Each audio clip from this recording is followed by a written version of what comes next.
நாம் தமிழர் கட்சியில் பயணிக்கக்கூடிய பிள்ளைகள் அனைவரும், அது ஆண் பிள்ளைகளாக இருந்தாலும் பெண் பிள்ளைகளாக இருந்தாலும் பயங்கரமாக பேசுகிறாங்க, நல்லா பேசுகிறாங்க. இங்கே உள்ள அரசியல் நல்லா பேசுகிறாங்க. மக்களுக்கு என்ன வேணுங்கிறத அவங்களுக்கு தெரியுது, அதை எடுத்து சொல்கிறாங்க. ஒரு கேள்வி கேட்டால் அந்த கேள்வியை உள்வாங்கிக்கிறாங்க. உள்வாங்கி கேள்விக்கான பதிலையும் சொல்கிறாங்க. நீங்கள் மக்களுக்கு அதிகாரத்துக்கு வந்தால் அந்த மக்களுக்கு என்ன பண்ணுவீங்க அப்படிங்கிறது தெளிவாக சொல்கிறாங்க. அவங்களுக்கு தெளிவாக தெரியுது அப்படின்னா, ஏன் அவங்களுக்கு அப்படி தெளிவாக தெரியுது, கேள்வியும் புரியுது, பதில் சொல்லவும் தெரியுது அப்படின்னா, இங்கே உள்ள மற்ற கட்சிக்காரங்க யாருக்குமே திராவிட கட்சியில் இருப்பவங்களும் சரி, தேசிய கட்சிகள் இருப்பவங்களும் சரி, அவங்களுக்கு ஒன்று கேள்வியை புரிஞ்சுக்குவாங்க.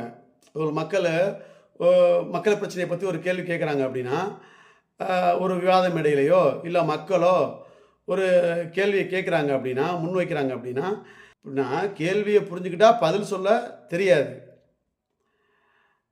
சில பேருக்கு கேள்வியே அவங்க புரிஞ்சுக்க தெரியாது. அப்புறம் எங்கேருந்து பதில் சொல்லுவாங்க? அந்த அளவுக்கு தான் இங்கே அரசியல் அரசியல் அதிகாரத்தில் இருக்கிறவங்க மக்களை பற்றி, இந்த மக்களை பற்றி தெரிஞ்சு வச்சுருக்காங்க, கவலைப்படுறாங்க. ஆனால் நாம் தமிழர் கட்சி பிள்ளைகள் அப்படி கிடையாது. ஏன்னா ஏன்னா எப்படியெல்லாம் அடிபட்டு இந்த இடத்துக்கு வந்ததுங்கிற வரலாறு அவங்களுக்கு தெரியும். உலகின் மூத்த குடி, மூத்த இனம் தமிழினம். உலகின் மூத்த மொழி தமிழ் மொழி. எல்லா மொழிகளுக்கெல்லாம் தாய்மொழி தமிழ் மொழி. எல்லா குடிகளுக்கெல்லாம் தாய்க்குடி தமிழ் குடி. இந்த வரலாறு அவங்களுக்கு தெரியும். நம்மளோட குடியோட வரலாறு என்ன அப்படிங்கிறது அவங்களுக்கு தெரியும். நம்ம எங்கே அடி வாங்கினோம், எங்கே அடிமைப்படுத்தப்பட்டோம், இப்போ வரைக்கும் யாரால் அடிமைப்பட்டு இருக்கிறோம் அப்படிங்கிறது அந்த வரலாறு அவங்களுக்கு தெரியும், அந்த அரசியல் அவங்களுக்கு தெரியும். அதனால் அந்த வலி, ஏன்னா அடிமைப்பட்டு இருக்கிற உணர்ந்தவனுக்கு தான் அந்த வலி தெரியும், வேதனை தெரியும். அவன் தான் என்ன பண்ணுவான், அந்த வலி வேதனையோடு என்ன பண்ணுவான், மனசில் வச்சிருக்கையில் அந்த வேதனையும் வெளியில் அப்படியே கக்குவான், வெளியே வரும். அது அப்படியே அந்த வலி வேதனையும் மனசில் ஐயோ நம்ம அடிமையாக இருக்கமே, நம்மளை அடிமைப்படுத்தி வச்சுருக்காங்களே.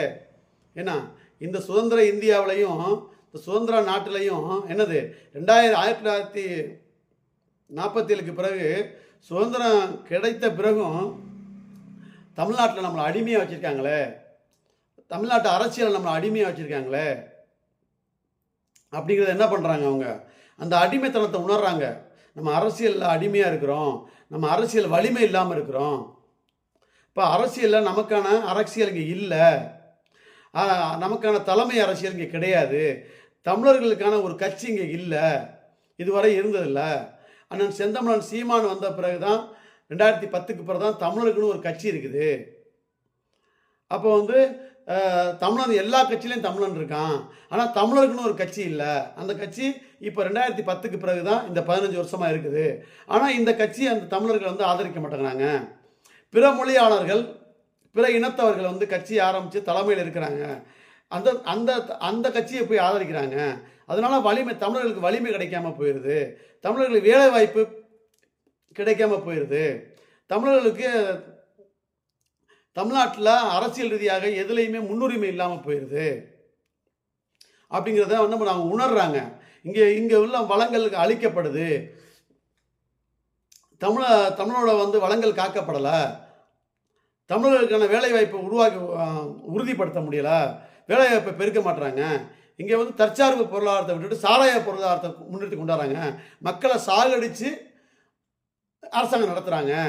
அப்போது இயற்கை சார்ந்த தற்சார்பு பொருளாதாரத்தை உருவாக்கலை, அது நிரந்தர வருமானத்தை அவங்க உருவாக்கலை, நிரந்தர வேலைவாய்ப்பை உருவாக்கலை அப்படிங்கிறத மக்கள் அந்த வழியை இந்த பிள்ளைகளை உணர்ந்தனால, இந்த உணர்ந்த பிள்ளைகள்லாம் அந்த கட்சியில் பயணிப்பாங்க.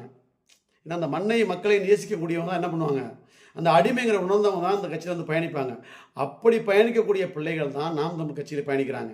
அதனால தான் அவங்களுக்கு எந்த ஒரு கேள்வி கேட்டாலும், இந்த மண் சார்ந்து கேட்டாலோ, இந்த மக்கள் சார்ந்து கேட்டாலோ, இந்த நாடு சார்ந்து கேட்டாலோ, இந்த அரசியல் சார்ந்து எந்த கேள்வி கேட்டாலும் அவங்க உடனே அந்த வழி தாங்கி நிற்கிறதுனால, அந்த வழியை உணர்ந்ததுனால அவங்க உடனே அந்த வார்த்தைகள் அவனுக்கு வெளியே வருது.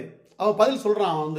நாங்கள் இதை பண்ணுவோம், இதை இப்படி தான் பண்ணணும், இதை இப்படி செய்யணும், மக்களுக்கு இது பண்ணால் தான் நல்லது, இது பண்ணால் கெட்டது, இது செய்யக்கூடாது, இது செய்யணும் அப்படின்னு அந்த அந்த புரிதல் அவருக்கு இருக்குது. அந்த வலினால அந்த வலியை வந்து அவங்க கடத்துறாங்க.